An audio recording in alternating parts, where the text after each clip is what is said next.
Hello, കുറേ ദിവസമായില്ലേ video ഒക്കെ ഇട്ടിട്ട്. അപ്പോൾ ഞാനാണെങ്കിൽ ഇന്നിങ്ങനെ വെറുതെ ഇങ്ങനെ ഇരിക്കുന്ന സമയത്ത് എന്തെങ്കിലുമൊക്കെ ഇവിടെ നിന്ന് ചെയ്യാമെന്ന് വിചാരിച്ചിട്ടോ. അപ്പം ഇവിടെ ആണെങ്കിൽ 4 മുട്ട ഉണ്ടായിട്ടുണ്ടായിരുന്നേ. അപ്പോൾ അത് ഞാൻ എന്തെങ്കിലുമൊക്കെ കറി ഉണ്ടാക്കാമെന്ന് വിചാരിച്ചു. അപ്പോൾ പണ്ട് ആരോ പറഞ്ഞു കേട്ടിട്ടുണ്ട് കേട്ടോ, മുട്ട നമ്മൾ വേവിക്കുന്ന സമയത്ത് കുറച്ച് ഉപ്പ് ഇട്ട് കഴിഞ്ഞിട്ടുണ്ടെങ്കിൽ അത് ഉടഞ്ഞു പോകില്ല എന്നുള്ളത്. അതുകൊണ്ട് ഞാൻ കുറച്ച് ഉപ്പൊക്കെ വിതറി കൊടുത്തിട്ടുണ്ട്.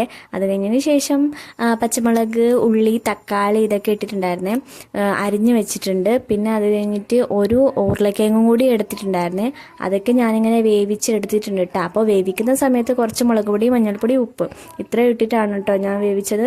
അങ്ങനെ ഇത് നന്നായിട്ട് വെന്ത് കഴിഞ്ഞതിന് ശേഷം ഇതിൽ നമ്മൾ ഉരുളക്കിഴങ്ങ് ഇട്ടിട്ടുണ്ട് എന്നുള്ളത് എനിക്കും നിങ്ങൾക്കും മാത്രം മനസ്സിലായാൽ മതി. ഇവിടെ കഴിക്കുന്ന ആർക്കും മനസ്സിലാവേണ്ടെന്ന് വിചാരിച്ച് ഞാനാണെങ്കിൽ ഉരുളക്കിഴങ്ങ് നന്നായിട്ട് അതങ്ങ് സ്മാഷ് ചെയ്ത് കൊടുത്തിട്ടുണ്ട് കേട്ടോ.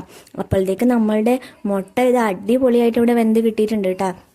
അപ്പോൾ ഞാൻ നേരത്തെ പറഞ്ഞ പോലെ തന്നെ ഇത് ഉപ്പിട്ട് കഴിഞ്ഞാൽ അതൊന്നും ഉടയൂല എന്ന് പറഞ്ഞത് അതേപോലെ തന്നെ നമുക്ക് ഉടയാണ്ട് കിട്ടിയിട്ടുണ്ട്. അങ്ങനെ ഞാൻ ഈ കറിയിലേക്ക് ഈ നമ്മൾ ഹാഫാക്കി വെച്ചിട്ടുള്ള മുട്ടയും കൂടി ഇട്ട് കൊടുത്തിട്ടുണ്ട് കേട്ടോ. പിന്നെ ഒരു മുളകും പിന്നെ കുറച്ച് വെളുത്തുള്ളി ഇട്ടിട്ട് ഞാനാണെങ്കിൽ നന്നായിട്ട് എണ്ണയിൽ ഇങ്ങനെ തളിച്ചങ്ങ് ഒഴിച്ച് കൊടുത്തിട്ടുണ്ടായിരുന്നേ.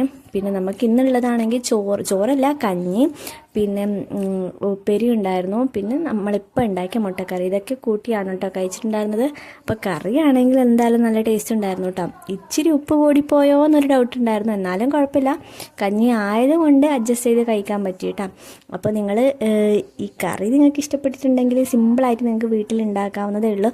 അപ്പം നമ്മൾ ഈ പൊട്ടാറ്റോയും കൂടി ഇട്ട് കൊടുക്കുന്നത് കൊണ്ട് നമുക്കെന്താ നല്ല കൊഴുപ്പോടെ കൂടി ഇത് കിട്ടുന്നുണ്ട് കേട്ടോ. അപ്പോൾ അത്രേ ഉള്ളൂ. Bye bye.